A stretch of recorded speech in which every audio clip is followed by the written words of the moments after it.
Hi, I'm Chris Haigh and this is the Fiddle Channel, and today I'm going to show you a great bluegrass song, Why You Been Gone So Long.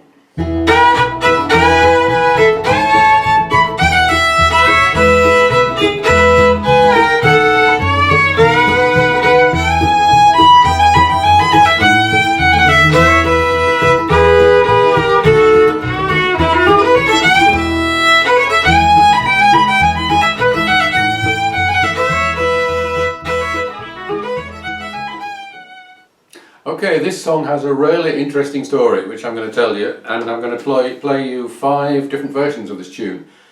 By the way, if you're enjoying my videos, do please consider joining me on Patreon. Okay, so this tune was written by Mickey Newbury, who has been described as the first hippie cowboy.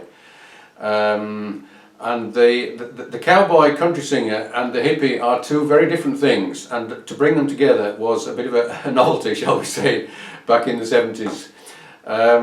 Jessi Coulter wrote this song. She was one of this movement of what you might call alternative cowboys, along with Willie Nelson and Waylon Jennings. They formed what was called the Outlaw movement. And one of the things about them, apart from having long hair and quite possibly smoking some dope, was that they wanted to regain control from their Nashville producers, who basically had all the power at this time.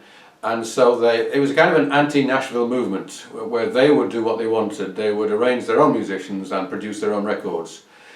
And they did this so well, and it became such a good idea, that Nashville realized that this was actually a great idea. And they put together a recording of a whole load of old recordings by them. They called it the Outlaws. They made them look like outlaws on the cover. And in 1996 this album came out, and it became one of the biggest hits that Nashville had ever had, which is quite ironic for all concerned. But anyway, this was one of the songs on it, and it was picked up as a bluegrass song by Tony Rice, and it's the bluegrass version that I'm going to give you. So first of all, let me give you the basic melody with nothing added to it, and this is more or less what is sung as the verse and pretty much also the chorus. 1, 2, 3, 4.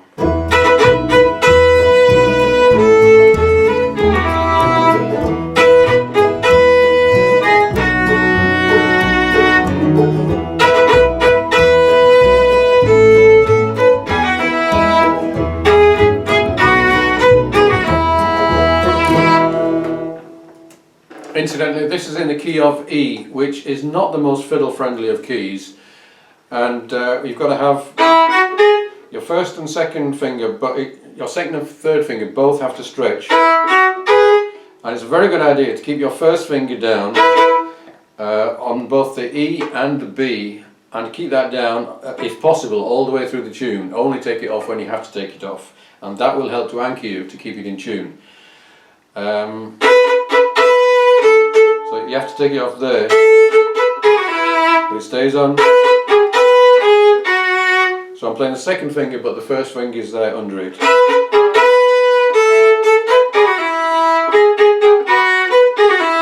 So in fact you could, when you're playing the open A's, just move the finger over so it's not touching the B, or you could take it off, but you could leave it on the whole time if you wanted.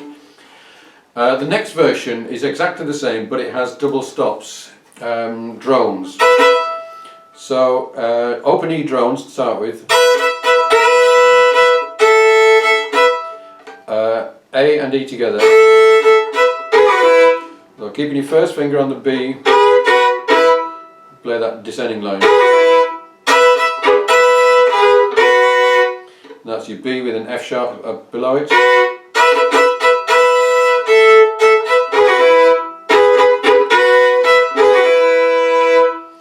And this is what you might call the fiddle capo. You're keeping your first finger across both strings. It allows you to do the double stops and the drones quite easily, and it helps to keep you in tune.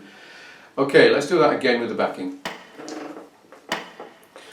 1, 2, 3, 4.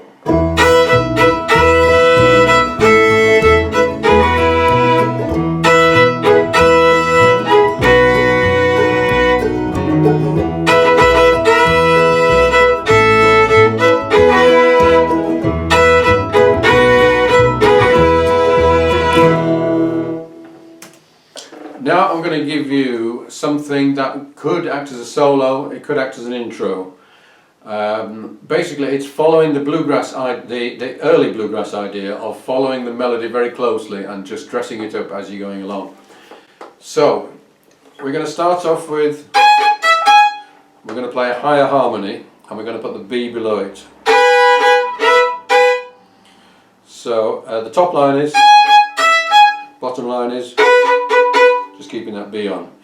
So that B is going to stay on through the first two bars. And then we got third finger playing the A, second finger playing the C sharp below it, and you can slide both of them if you like.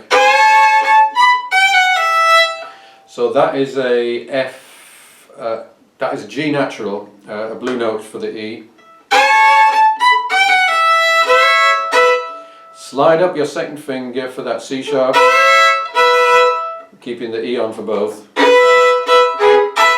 Right, we're going from here, bring the bow down, playing the G sharp, keeping the B on the whole time. Okay, here we've got G sharp with a B and we're sliding both strings down a semitone.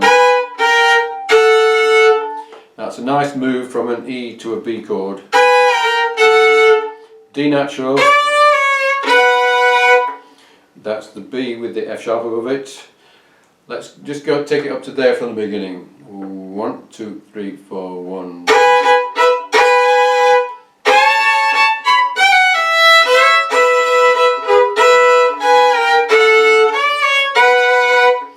Okay.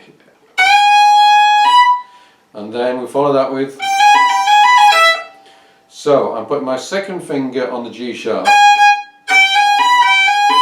and I'm bringing the first finger up right next to it to play a G natural. So instead of playing the G natural with your second finger, we're playing with the first finger. And then going 1, 2, 4, 1, 2, 4, 1, open. 1, 2, 4, 1, 2, 4, 2, open, sorry.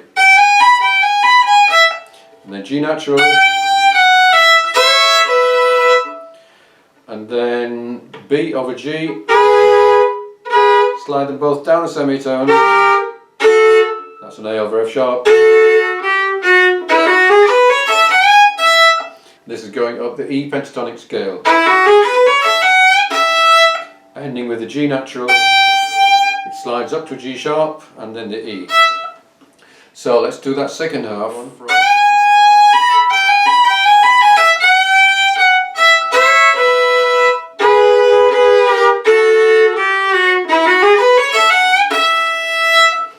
This incidentally is my invention, this particular version of the tune. It's not transcribed from the Tony Rice recording, but it would certainly fit within that. And there's loads of different variations you could do around this, just kind of hanging licks and double stops around the melody. So let's do that again with the backing.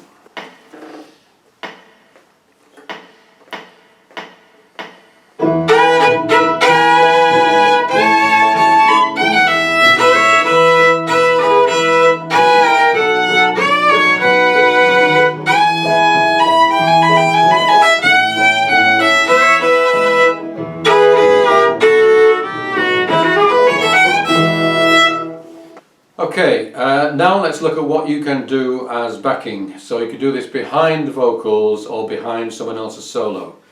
And it's just a selection of moving double stops that emphasize the different chords. So I'll do this again with the backing so you can hear. First as long notes.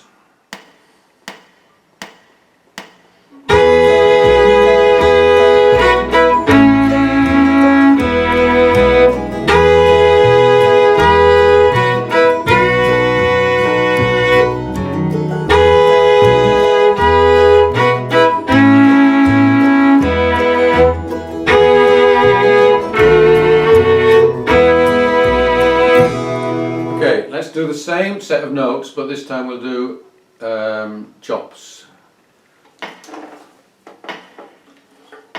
2, 3, 4.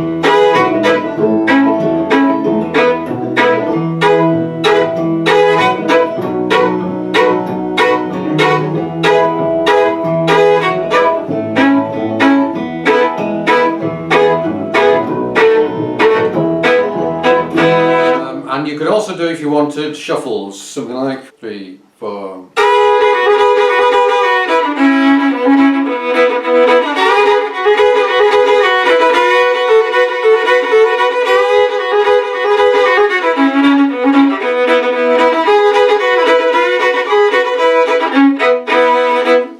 And that was mostly the Georgia shuffle, and I do have a video about that if you're interested.